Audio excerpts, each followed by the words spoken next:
भाषा एवं साहित्य के महत्वपूर्ण प्रश्न। मनुष्य एक सामाजिक प्राणी है, यह किसने कहा? अरस्तू ने। भाषा किसे कहते हैं? मनुष्य अपने मानसिक विचारों की अभिव्यक्ति के लिए जिस माध्यम का प्रयोग करता है उसे भाषा कहते हैं। भाषा शब्द की उत्पत्ति कहाँ से हुई है? तो भाषा शब्द की उत्पत्ति संस्कृत के भाष धातु से हुई है। सामान्य शब्दों में हम भाषा को किस तरह से व्यक्त करते हैं? भाषा वह साधन है जिसके द्वारा मनुष्य अपने भावों को, विचारों को बोलकर, लिखकर मनुष्य तक पहुंचाता है। भाषा को मोटे रूप में कितने भागों में बांटा गया है? भाषा को 2 भागों में बांटा गया है, लिखित भाषा, मौखिक भाषा।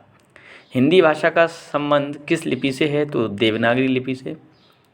बोलने वाले की संख्या की दृष्टि से हिंदी का विश्व में कौन सा स्थान है? तीसरा। सूरदास के काव्य किस भाषा में हैं? तो ब्रजभाषा में।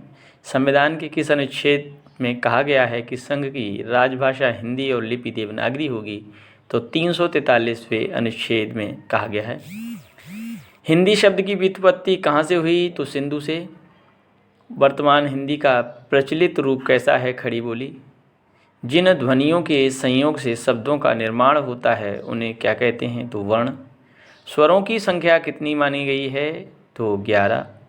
हिंदी मानक वर्णमाला में कुल कितने वर्ण हैं? 52। अंतःस्थ व्यंजनों की संख्या कितनी है? तो 4। हिंदी वर्णमाला को कितने भागों में व्यक्त किया गया है? तो 2 भागों में व्यक्त किया गया है। हिंदी वर्णमाला में स्पर्श व्यंजनों की संख्या कितनी है? तो 25 है। मात्रा के आधार पर हिंदी स्वरों के 2 भेद कौन कौन से हैं? तो ह्रस्व और दीर्घ। क्ष वर्ण किसके योग से बना हुआ है? क और श से बना हुआ है। तो हिंदी वर्णमाला में व्यंजनों की संख्या 33 है। सूरदास का काव्य किस भाषा में है? तो ब्रजभाषा में। हिंदी साहित्य सम्मेलन प्रयाग की स्थापना कब हुई? तो 1910 ईस्वी में।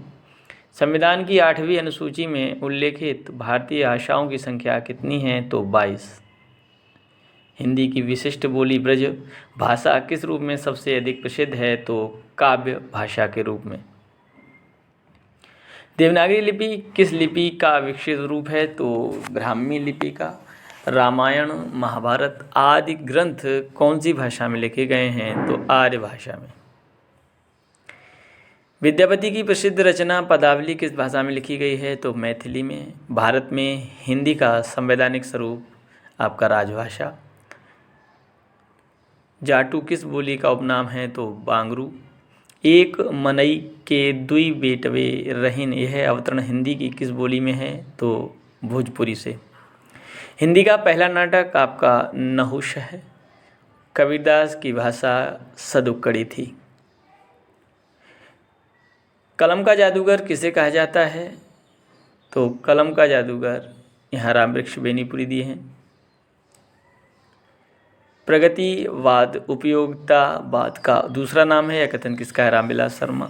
रामचरितमानस में कुल कितने कांड हैं? तो 7। हिंदी साहित्य के इतिहास के रचयिता कौन हैं? तो आचार्य रामचंद्र शुक्ल। गीत गोविंद किस भाषा में लिखी गई है? तो संस्कृत भाषा में। लोकनायक किसको कहा जाता है? तो तुलसीदास जी को।